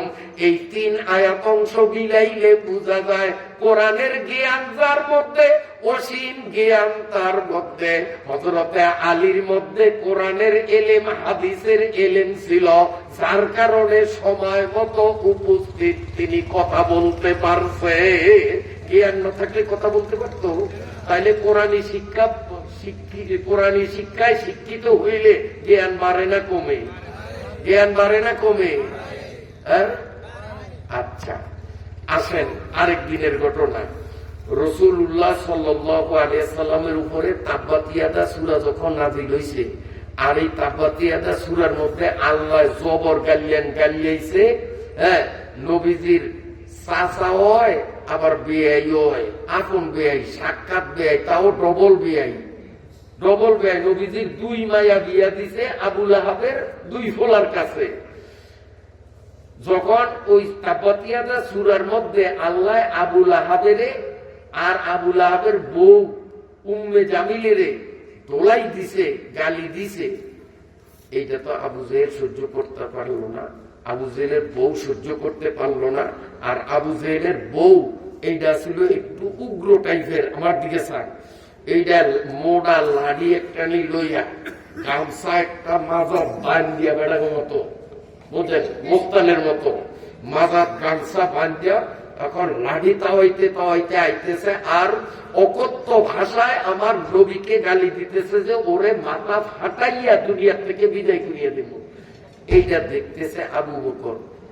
কাবাগরের বারিন্দায় আবু বকর আর নবী দুইজন বসা, নবীজি কোরআন শরীফ পড়েন, আর আবু বকর দেখলেন যে ওনার বেয়াই নাইতে আছে।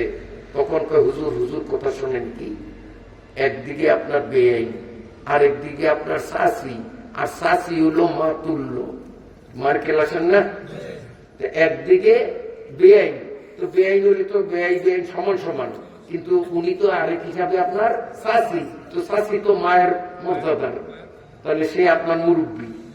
আবার সে হইল মহিলা, আপনি হইলেন পুরুষ।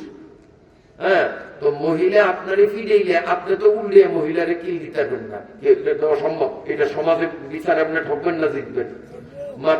মাতারিগোর লোকে বেটাগোর লোকে যদি কিলাকিলি বাজে, তো সম্মানী ব্যক্তি হইলে ওইখান থেকে বলাইব, উল্লিয়া পাল্টে তারে আবার কিলাইব না, গুছাইব না, তার কারণ বিচারে কিন্তু ঠকানো লাগবো। যদিও দোষ করছে মহিলা, তারপরও বিচারে ঠকবে পুরুষ, কারণ ভিন নারীর গায়ে হাত দিল কা।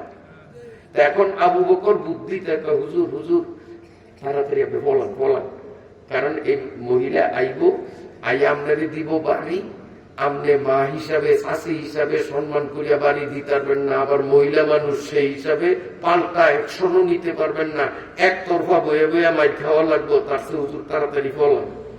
আল্লাহর নবী সাল্লাল্লাহু আলাইহি সাল্লাম বললেন, তুমি ডিস্টার্ব করিও না, আমার আল্লাহ ঘুমায় না। নবীজি কি বলেন?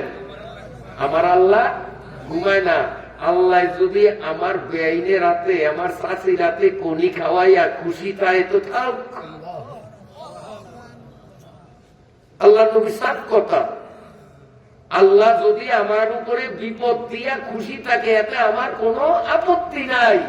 কাজে আলেম ওলামাদের উপরে বিগত দিনে যেই নির্যাতন আসছে, এই নির্যাতন আলেম ওলামাদের উপরে দিয়া আল্লাহ যদি খুশি, তাহলে আমাকেও আপত্তি নেই, আমরাও খুশি।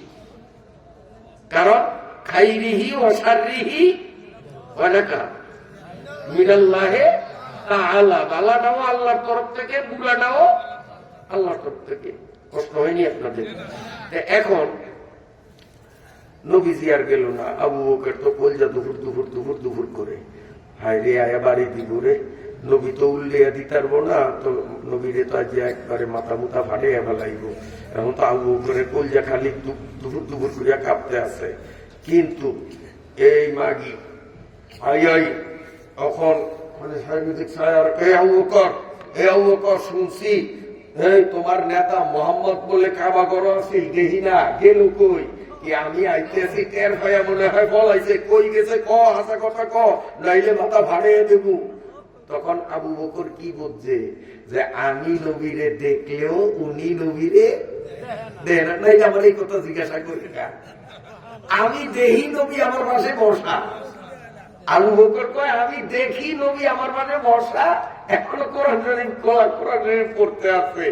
আর ইনি যখন আমার সামনে দাঁড়িয়ে কয় শুনছি তুমি আর মোহাম্মদ দুইজনে মিলিয়া এখানে ছিলা, এখন তোমারে দেখতেছি, মোহাম্মদ কই গেছে, তাড়াতাড়ি ঠিকানা দাও, নাইলে তোমার মাথা ভাড়িয়ে দেব। আবু বকর এখন কি বুঝছে যে আমি নবীরে দেখলেও এই বদমাইশে নবীরে দেখে না, ওর চৌকে আন্দারি লাগিয়ে দিছে কে? কে? আল্লাহু ইয়াসিমুকা মিনান নাস, কোরআন শরীফের আয়াত।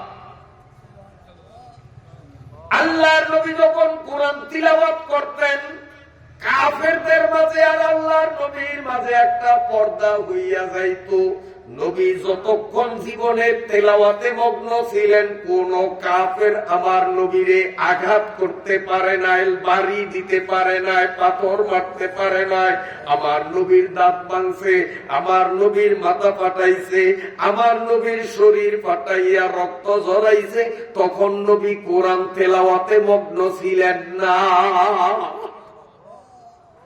যখন এই যেই মুহূর্তে আল্লাহর নবী কোরআন শরীফ পড়তেন, ডাইরেক্ট কোরআনে উল্লেখ আছে, নবী যখন কোরআন তিলাওয়াত করতেন, নবী আর কাফেরের মাঝে আল্লাহ পর্দা করিয়া দিতেন। ওই কুদরতি পর্দার কারণে বেঈমানরা আল্লাহর নবীরে দেখতে পারত না। সুবহানাল্লাহ। আল্লাহর নবী কোরআন পড়ে, উম্মে জামিল আবু লাহাবের বউ নবীরে দেখে না। এখন হযরতে আবু বকর রাদিয়াল্লাহু তাআলা আনহু চিন্তা করিয়া গেলেন, আমি যদি বলি মুহাম্মদ এখন কোথায় আমি জানি না, ওই পলাইছে আমি জানি না, সত্য হবে না মিথ্যা হবে? কথা বলেন। আবু বকর চিন্তা করলেন, আমার নাম হলো সিদ্দিক, সিদ্দিক মানে সত্যবাদী, উপাধিটা দিছে আল্লাহ আমারে, আমার নাম হলো আবু বকর। আল্লাহ কয় শুধু আবু বকর না, তুমি সিদ্দিক, মহা সত্যবাদী। আমি এখন যদি একটা মিথ্যা কথা বলি, তাহলে তো আমার সিদ্দিক নাম আর রইল কই? মিথ্যা বলা যায়? বলা যায় না। আবার যদি সত্য বলি, আমি ধরে যাই নবীরে, তাহলে তো নবীর জীবন থাকবে না। বিপদে পড়ছেনি আবু বকর? বিপদে পড়ছেনি? এখন আবু বকর কয়, এই নেতার বউ, ম্যাডাম, এত চিল্লা চিল্লি আমার সাথে কেন করেন? আমি কি মুহাম্মদ রে পাহারা দিছিনি, দইরা রাখছিনি? আপনি যখন তার দরকার আপনি তারে খুঁজিয়া নেন, সে কোথায় আছে? এই মুহূর্তে আমার তার কোনো দরকার নাই, আমি তারে খোঁজার প্রয়োজন মনে করি না। আপনার প্রয়োজন হলে আপনি নিজে খুঁজিয়া বাহির করেন। বলেন তো উত্তরটা হইল সত্য হইল না মিথ্যা হইল? এন কোন মিথ্যা কথা হইছে? তাইলে এই যে মিথ্যা কথা হয় নাই, বুদ্ধি খাটাইয়া এইভাবে কথা বলছে, এতে কি বোঝা যায়? আবু বকরের মাথার মধ্যে বুদ্ধি নাই। বুদ্ধিটা আছে কেমনে? ইন্নামা ইয়াখশাল্লাহা মিন ইবাদিল উলামা ওয়া মান ইউতাল হিকমাতা ফাকাদ উতিয়া খায়রান কাসীরা। আবু বকরের মধ্যে কোরআনের হাদিসের ইলম ছিল, যার কারণে তার মাথার মধ্যে বুদ্ধি ছিল, সময় মতো সঠিক কথা বলতে পারছে। আর কয়টা উদাহরণ দেবুনি, আরো দুই একটা। আরেকটা উদাহরণ দিই, একটু দাঁড়ে আনি। এইবার দাঁড়ে আনি, এতক্ষণ তো আসছিলাম মক্কায় মদিনায়, এইবার একবার ইন্ডিয়ায় আসি, আমাকে পাশের দেশ ইন্ডিয়া। বাদশাহ শাহজাহান এক সময় দেশটা চালাইছে, আপনারা জানেন ইতিহাস। তখন বাংলাদেশ, পাকিস্তান, ইন্ডিয়া ব্যাগটা মিলিয়া ছিল এক রাষ্ট্র। এই রাষ্ট্রটা চালাইতো কে? বাদশাহ শাহজাহান। ওনার একটা মন্ত্রী পরিষদ ছিল।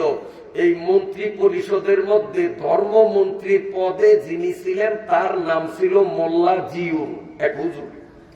হুজুর আলেম মানুষ, ধর্মমন্ত্রী।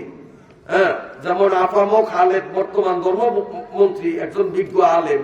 তো মোল্লা জিউর বিজ্ঞ আলেম, তিনি ছিলেন বাদশাহ শাহজাহানের ধর্মমন্ত্রী। এখন ওই সময় উনি একটা কিতাব লেখে আরবি ভাষায়, কিতাবটার নাম নুরুল আনোয়ার। আমি পড়াইছি কিতাবটা, খুব কঠিন কিতাব। এই কিতাবটা যে পড়াইতাম, রাত্রে ঘুম মারিয়া বিভিন্ন ব্যাখ্যা টেখ্যা দিয়ে ওই যে ঘুম মারিয়া পড়তাম, যে কাজে ক্লাসে কি পড়মুখ পড়া হয়নি, আবার কোরআন দিয়ে প্রশ্ন করি আটকে ফেলায়। কিতাব খুব কঠিন, সাংঘাতিক কঠিন, এটা আলেমরা জানে, কারণ আমি নিজে পড়ছিও, পড়াইছিও বহু বছর। এখন বয়স হয়ে গেছে তো এখন আর পড়াই না, এখন ভাবতেছি যে এখন আর বলে গুলায় না। এই কিতাবটা তখন উনি লেখে, তো কোন লেখক একটা ভাব তার মনের মধ্যে উদয় হয়েছে। এখন যদি উনি ব্যাগটা না লেখে, অর্ধেক লেখিয়া যদি ধুইয়া দেয়, কতক্ষণ পরে ওই ভাবটা কি থাকবো? এই লেখাটা কি সে লিখতে পারবো? পারবো না। এই জন্য ওনার মনে একটা কল্পনা আইছে, উনি বাস লিখতে আছে, এটারে শেষ না করিয়া উঠবো না। তো মাথায় যাইতে যাইতে অনেক সময় বেশি লাগতো। ওই সংসদে মিটিং এ হাজির হইতে 1 ঘন্টা, ফোনে 1 ঘন্টা, আর না হইলো আধা ঘন্টা তো দেরি হইতই। এই জন্য মন্ত্রীরা ব্যাগ গেছে খেপের উপরে, যে মোল্লার দূর মসজিদ পর্যন্ত, মোল্লা আবার সংসদে আইছে। এই মোল্লার কারণে প্রত্যেকদিন মিটিং আমরা দেরিতে করতে হয়। মোল্লায় টাইম মতো আইয়ে না, টাইমের গুরুত্ব নাই। মোল্লার উপরে বাদশাহও খেপছে, মন্ত্রীরাও খেপছে। এখন বাদশাহ কয়, শোনো, চিল্লাচিল্লি করিয়া লাভ নাই। সে তো জনগণের ভোটে এমপি হইয়া মন্ত্রী হইছে, মনে করলি এর বাদ দেওয়া যায় না, দেশে আইন আদালত আছে, কাজী মনে করলি বাদ দেওয়া যায় না। আর মোল্লারে রাখাও যাবে না, কারণ হুজুর দিয়ে কি কাম হয়? হুজুর গো মাথায় গিলু আছে, তো হুজুরের খেদাইতে হইব কায়দা করিয়া। কেমনে? তোমরা বুদ্ধি খাটাও।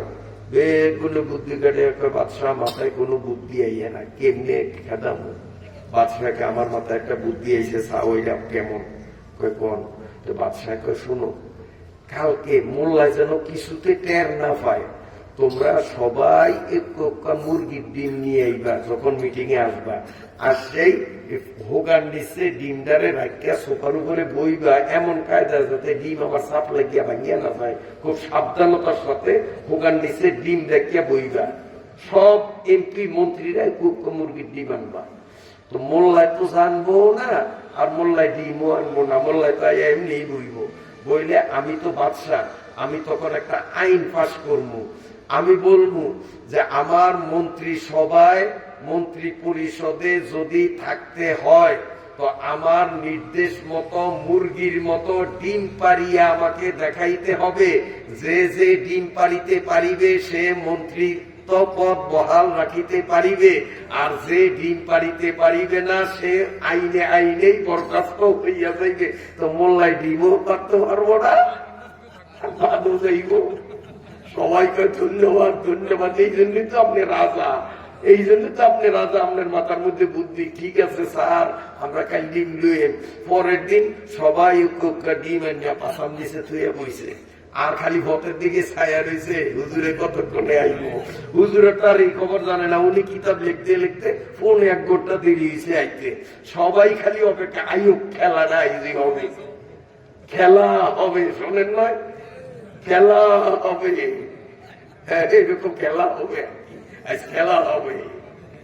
আরে তার দরকার নাই,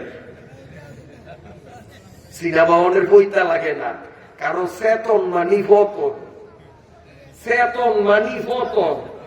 যার পতন এটা একবারে পৃথিবীর শুরুর থেকে নিয়ে ইতিহাস পড়লে দেখবো যত জাতি পতন হইছে, পতনের আগে এরা সীমাহীন চেতন হইছে। এই চেতন হইল পতনের লক্ষণ।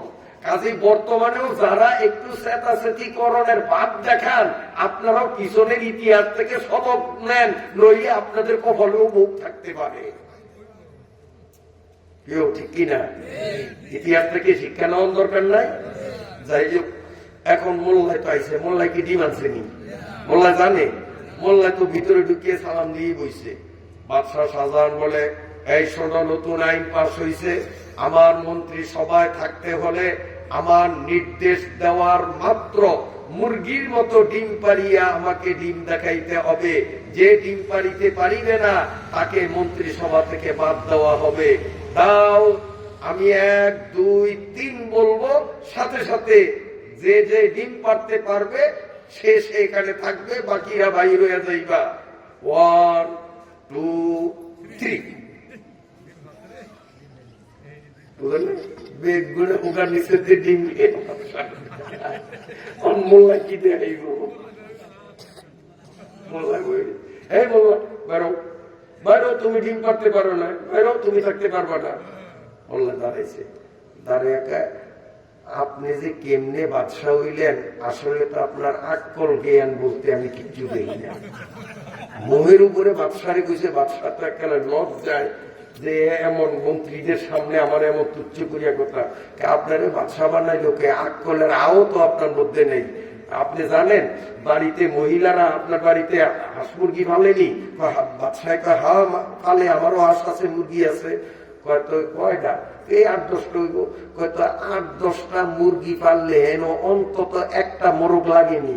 হ্যাঁ, অবশ্যই লাগে, অবশ্যই লাগে।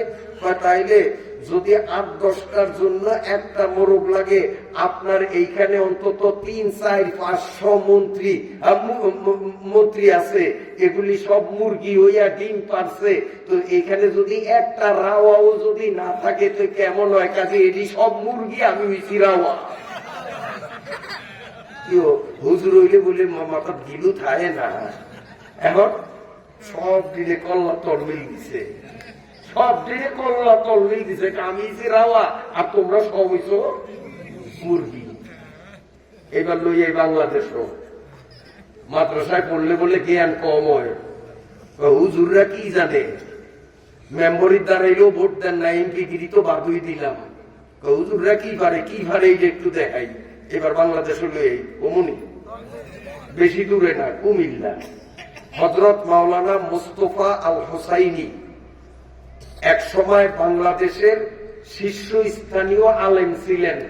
ওনার অনেক বয়ান আমি নিজে শুনছি, সরাসরি ওনার সাথে মুসাফা করার তৌফিক আল্লাহ আমারে দিছে। এরপরে একই স্টেজে উনি আমি আলহামদুলিল্লাহ বয়ান করছি সেই পিরিজপুরে অনেক মাহফিলে। আমি একদিন, হুজুরে একদিন, একই মাহফিলে। সেখানে মাহফিলে 8 দিন, 10 দিন, 15 দিন এক মাহফিলে। আপনার মতো 2 দিন না, আর এই হাতে গোনা মানুষ এরকম কম হয় না, অনেক লোক হয় আলহামদুলিল্লাহ। তারপরে 8 দিন, 9 দিন, 10 দিন এরকম মাহফিল হয়। তো এরকম মোস্তফা আল হোসাইনি একদিন প্রধান অতিথি, আরেক দিনের প্রধান অতিথি আমি এইভাবে প্রোগ্রাম করছি। এই মোস্তফা আল হোসাইনি রহমতুল্লাহ আলাই, উনি বাসে এক জায়গায় যাইতেছেন।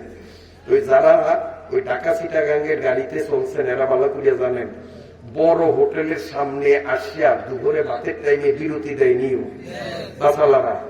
পেশাব পায়খানা করবে, জোহরের নামাজ পড়বে, ভাত খাইবে, একটা বিরতি দেয় না?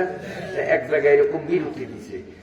আর এই মোস্তফা আল হোসাইনি রহমতুল্লাহ আলাই হুজুরের ভিতরে ঢুকতে জোহরের নামাজটা পড়ছেন।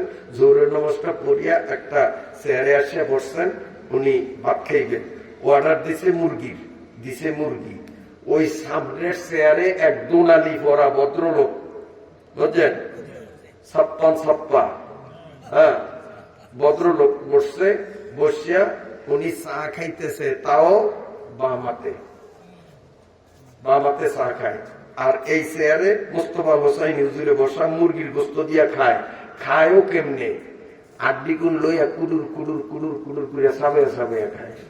তো এইটা ওনার সহ্য হইল না, ওনার সহ্য না হইয়া এখন হুজুরের তুচ্ছ করার জন্য, অপমান করার জন্য কয়, হুজুর আপনার দেশ কুত্তা আসেনি? আসলে এটা কি প্রশ্ন করলেন? কুত্তা কোন দেশে না আছে? অবশ্যই আছে। তা আপনার দেশে কুত্তায় কি খায়? এটার উদ্দেশ্য কি আপনারা বোঝেন না? যে কইবে আড্ডি খায়, তাহলে হুজুরের কুত্তা বানাইব, হুজুরের কুত্তার লগে তুলনা করা হইব, হুজুরে শরম পাইব। এই জন্য হুজুর আপনার দেশে কুত্তা আসেনি? আছে। কুত্তায় কি খায়? তো হুজুরের সাথে সাথে কয়, আমগো দেশে কুত্তায় বামাতে চা খায়। হুজুরি কুত্তাটা কি দিল? আমগো দেশে কুত্তায় বামাতে। আর কুত্তা কারে বানাতে চাইল? আর কুত্তা কে হইল? কুত্তা কারে বানাইতো চাইল? কুত্তা কে হইল? হযরত কাসেম নানতুবী রাহমাতুল্লাহি আলাইহি এই কথাগুলি এই জন্য বলি যে আমাদের অনেকের মনে এমন একটা ধারণা যে মাদ্রাসায় পড়লে এদের জ্ঞান হয় না, এই জন্য মাদ্রাসাগুলি আজকে ছাত্র শূন্য। কিন্তু আল্লাহ কোরআনের মধ্যে বলেন, ওমাই ইউতাল হিকমাতা ফাকাদ উতিয়া খাইরান কাসীরা ইন্নামা ইয়াখশাল্লাহ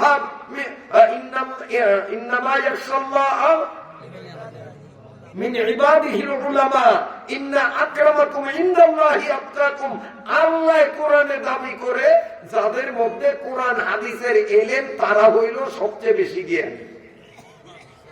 আর আমরা মনে করি কোরআন হাদিস পড়লে এগো বুদ্ধি হয় না, এই জন্য এগোরে আমরা মেম্বরির দাঁড়াইতে দেই না, এমপির দাঁড়াইলেও আমরা তাদের মিছিল মিটিং এ যাই না, ভোট তো দেই না। আমি মিছা কথা কই? কত ভুলের মধ্যে আমরা আছি। হযরত কাসেম নানতুবী রাহমাতুল্লাহ আলাইহি নাম শোনেন, এগুলি জানার দরকার আছে। ইংরেজ লাল কুত্তার দল 200 বছর আমাদের এই দেশকে শাসনের নামে শোষণ করছে। আমি ইতিহাস টানবো না, আপনারা জানেন কয়দিন? 200 বছর মুসলমানদের দুর্গতি ছিল, ইসলামের ক্রান্তিকাল ছিল। ইসলামকে ভারত উপমহাদেশ থেকে বিদায় করবে ইংরেজরা, পরিকল্পিতভাবে মুসলমানদেরকে নিধন করার জন্য ইংরেজদের যখন চেতন হইছে, তখন এই হুজুররাই, আলেমরাই সংঘবদ্ধ হইয়া ইংরেজ খেদাও স্বাধীনতা আন্দোলনের ডাক যখন দিছে, তখন বাংলাদেশ, পাকিস্তান, ইন্ডিয়া 3 দেশের হিন্দু, বৌদ্ধ, খ্রিস্টান, শিখ, মুসলমান সব জাতি আলেমদের ডাকে একত্রিত হইয়া ইংরেজদের বিরুদ্ধে যখন আন্দোলন শুরু করছে, তো আন্দোলনের প্রথম পর্বে আলেমদের উপরে বিশাল একটা নির্যাতন আসছে। কারণ স্বাধীনতা আন্দোলনের নেতৃত্ব দিছে আলেমরা, নির্যাতন আলেমদের। হাজার হাজার আলেমদেরকে গলায় রশি দিয়া রাস্তার পাশে গাছের সাথে ঝুলাইয়া মারছে। প্রত্যেকটা গাছের মধ্যে 2, 4, 5, 10 জন আলেমের লাশ দেখা গেছে। আলেমদেরকে গলায় রশি লাগাইয়া ঝুলাইয়া ঝুলাইয়া মারতো, যাতে দেশবাসী দেখে যে হুজুররা স্বাধীনতা আন্দোলনের ডাক কেন দিল, ইংরেজ খেদাও কেন ডাক দিল। এজন্য হুজুরদেরকে কেমনে আমরা মারি, জনগণকে দেখানোর জন্য এইভাবে রাস্তার 2 পাশে রাস্তায় হাজার হাজার আলেমদেরকে গলায় রশি দিয়ে ঝুলাইছে। হাজার হাজার আলেমদেরকে জেলখানায় নিয়া রিমান্ডের নামে নির্যাতন। হযরত মাওলানা কাসেম নানতুবী রাহমাতুল্লাহ আলাইহি তিনিও ছিলেন নেতা, আলেমদের মধ্যে নেতা, স্বাধীনতার নেতা। ওনার নামেও মামলা হয়েছে, গ্রেপ্তারি পরোয়ানা জারি হয়েছে। গোপন সূত্রে ব্রিটিশ সরকারের বাহিনী জানছে যে অমুক মসজিদে কাসেম নানতুবী আছে। ওনারে গ্রেপ্তার করার জন্য ইংরেজ মিলিটারিরা ওই মসজিদ ঘেরাও দিছে। মসজিদ ঘেরাও দিয়া ভিতরে তাকে দেখে যে মানুষ আছে একজন। তখন বেলা 8টা, 8:30টার মতো, এশরাকের টাইম। এশরাকের নামাজ হুজুরে পড়ছে। এখন হুজুরে মসজিদ থেকে বাহির হইবে, এই টাইমে দেখে যে আর্মি, চারিপাশে আর্মি, মিলিটারি। তখন তো হুজুরের বুঝ হয়ে গেছে যে আমারে গ্রেপ্তার করব, আমারে হয়তো ফাঁসি দিব অথবা রিমান্ডের নামে অত্যাচার করবে। হুজুরে থকেয়া দাঁড়িয়ে গেছে। দাঁড়িয়ে গিয়া ওরা মনে করছে যে গিয়া হয়তো ওই গ্রামের সাধারণ পাবলিক মূর্খ, কারণ হুজুর অত ভাব নিয়ে চলতো না, পোশাক আশাক ছিল স্বাভাবিক, অথচ দুনিয়ার 1 নম্বরের আলেম, চলাফেরা স্বাভাবিক। তো ওনাকে দেখিয়া পছন্দ নেই, মনে করছে গ্রামের মানুষ মূর্খ মানুষ, সাধারণ মানুষ। মৌলভী কাসেম আমরা নির্ভরযোগ্য তথ্যের ভিত্তিতে জানছি এই মসজিদে আছে, তারে গ্রেপ্তার করতে আসছি। মৌলভী কাসেমের চিনো? তখন হুজুর ভালো করে চিনি, কারণ কাসেম তো উনি নিজেই, আমি আমারে চিনি না। কেউ যদি আমারে প্রশ্ন করি ইয়াসিন নবীরে চিনো, তো আমি কি কমু, চিনি না? হ্যাঁ, তখন হুজুর ভালো করেই চিনি। ওরে গ্রেপ্তার করতে আসছি, সে কোথায়? আমরা জানছি যে এই মসজিদে আছে। আমার আপনি দিকে চান, এ কাসেম রহমতুল্লাহ 2 ঠ্যাং খাড়িয়ে রয়েছে, আর ওরা কয় আমরা জানছি উনি এখানে আছে, এখন গেল কোথায় তার ঠিকানা দাও। হুজুরে এক এরকম সরছে, এই ঠ্যাং উড়াইয়া এনো, এই ঠ্যাং উড়ে এনো সরছে। ওই আর দেহেও নেই, কারণ এক ছানা আসছে, বেশি তো আর আড়ে নয়। কারণ তো হুজুরের মুখের দিকে ছায়া রয়েছে, ছায়ায় কথা কয় যে কাসেম কই গেছে তাড়াতাড়ি কও, হ্যাঁ গ্রেপ্তার করবো, কই গেছে। এই ফাঁকে হুজুরের তলে দিয়া ওই এক আগুয়েছে, আগুয়ে কয় আপনারা তথ্য পাইছেন সঠিক, যে তথ্য দিছে মিথ্যা তথ্য দেয় নাই। কাসেম কিছুক্ষণ আগে এখান থেকে চলিয়া গেছে, তিনি সকাল থেকে এখানেই ছিলেন, ফজরের নামাজ পড়ছেন, এশরাকের নামাজ পড়ছেন, কিছুক্ষণ আগে তিনি এখান থেকে সরিয়া গেছেন। তখন পুলিশ একটা, আর্মি একটা আরেকটারে কয় মৌলভী বড় চালাক, কেমনে জানি টের পাইছে। তাহলে আলেমগো বুদ্ধি নাই, কারণ যদি কয় যে আমি ওনারে চিনি না, তাহলে মিথ্যা কথা হয় না। কাসেম কই আছে আমি জানি না, মিথ্যা কথা হয় না। এই জন্য করছে কি, এক সরছে, সরিয়ে কয় কাসেম এখানেই ছিলেন, তিনি অল্প কিছুক্ষণ আগে এখান থেকে সরিয়ে গেছেন, এই যে এক কদম সরছে। সত্য কথা কইছে না মিথ্যা কথা কইছে? আলেমগো মাথায় বুদ্ধি আছে না নাই? এইরকম বুদ্ধি যাগো মাথায় আছে, এরা সংসদ চালাইতে পারে না, না পারে বাড়িতে চিন্তা করিয়ে পারে, দেখেন না পারে না, না পারে। আপনাকে বেশি কষ্ট হয়ে গেছে, রাত্র বেশি হয়ে গেছে, আমি এবার অর্থ করি, আয়াতটা শেষ করি, ব্যাখ্যা দেওয়া সম্ভব হবে না। আল্লাহ পাক বলেন ইন্নাল্লাহা আজিজুন গাফুর। কয়টা বাজে? ওরে আল্লাহ রে, তাইলে থাক, আমরাও কষ্ট হইব, কাইলে আমার মাহফিল না, না কষ্ট হয়ে যাব। 11টা না বাজলেও পরে কাছে হয়ে গেছে, এরপরে কালকে আবার আপনাকে মাহফিলে আসা লাগবে। আয়াত পড়ছি 2টা, আমি মাত্র 1 আয়াতের অর্ধেকের কিছু ব্যাখ্যা দিছি, বাকি অর্ধেক ইন্নাল্লাহা আজিজুন গাফুর।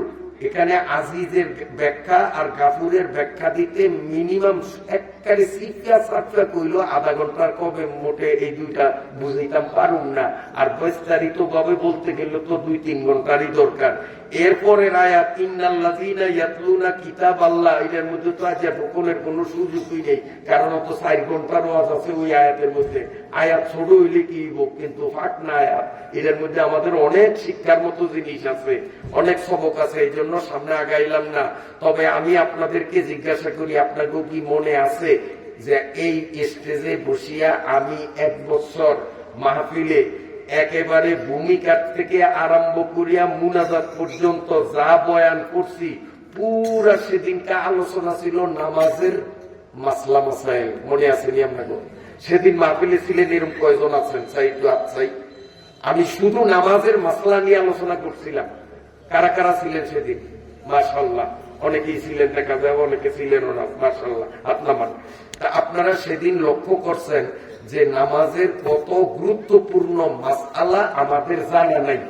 সবাই স্বীকার করছেন হুজুর এটি তো আমরা জানতাম না।